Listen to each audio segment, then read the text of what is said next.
Hello everyone. Hope you are well today.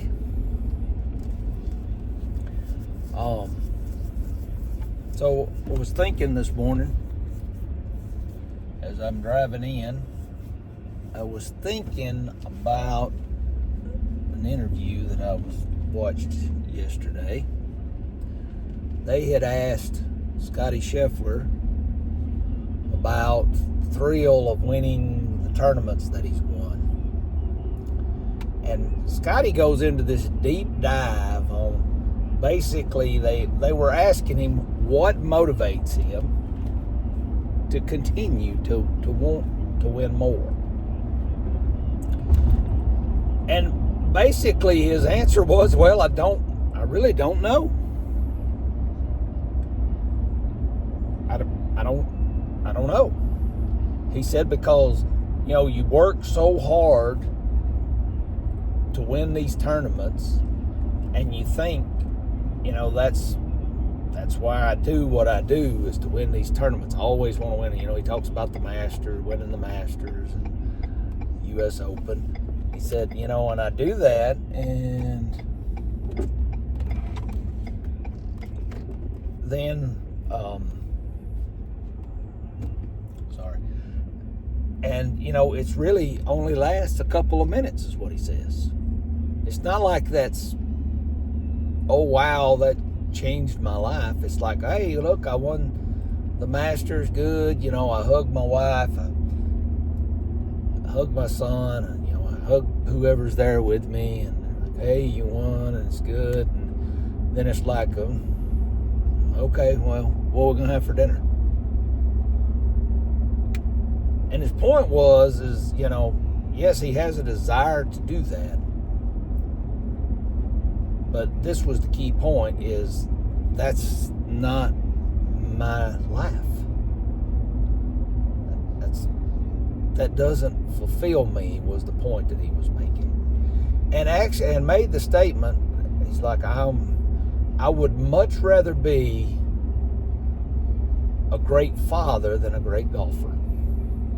And it was authentic. I mean, you could tell when he was talking about it. And he said, in the minute that this game interferes with me being a good husband or a good father, will be the last time I pick a club up.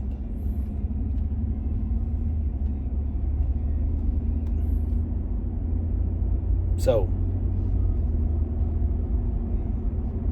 and the lesson in that I'm thinking about, necessarily the lesson, but how it applies, and I can tell you from my own personal experience, for it to be true, is if you seek the wrong things in life, they'll never fulfill you.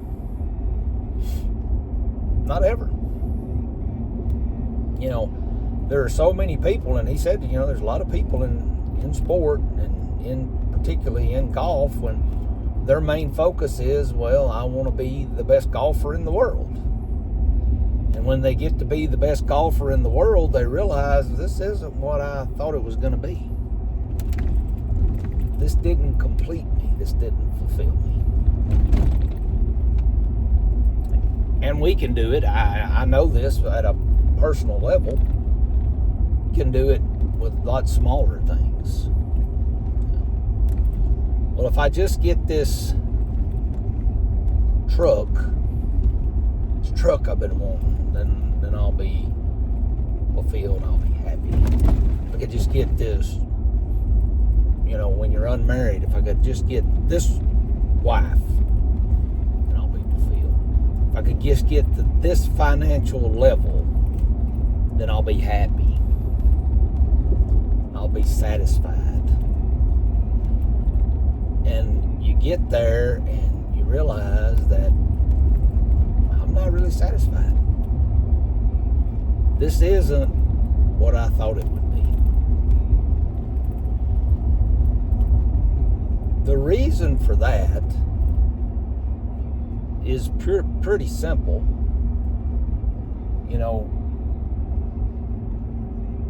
We are made by a creator who, when he designed us, left a place in our heart, for lack of a better term. We know heart refers to our whole body in the Bible, which is our soul and who we are at our core. He leaves a place in that core, an empty spot. There's an empty spot in there that only He can satisfy. Only a relationship with Him can fill that hole. And so many people run around in life trying to fill that hole with other things. And when they can't, sadly, a lot of people, when they can't fill it with a new car or a new wife or a new job or whatever it is, then okay, well, then none of that works. Then let's turn to something else. Maybe I can fill it with alcohol, or I can fill it with drugs, or I can fill it with whatever. But you can't, because it was only made to be filled by the Father. He talks about that in His Word. Jesus says, what does it gain a man?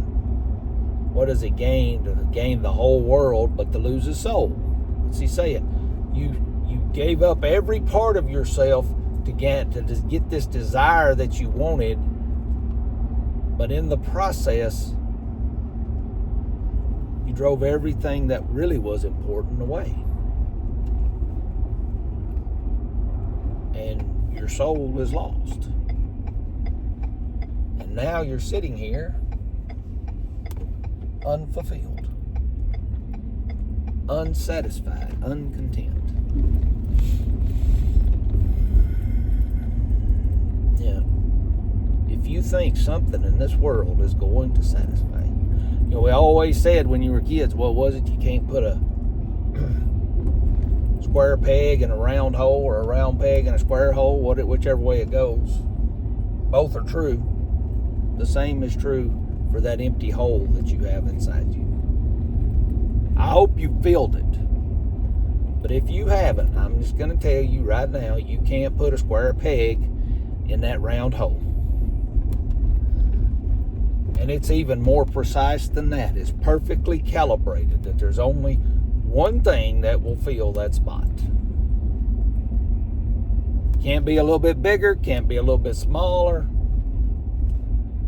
If it does, it won't fill it up. The Father has the perfect thing to fix that emptiness that you feel, that thing that's nagging at you, that you can't quite put your finger on why you're still not satisfied, not fulfilled, not at peace. It's because you've stored up treasures, which the Bible tells us will collect dust and moths and mean nothing.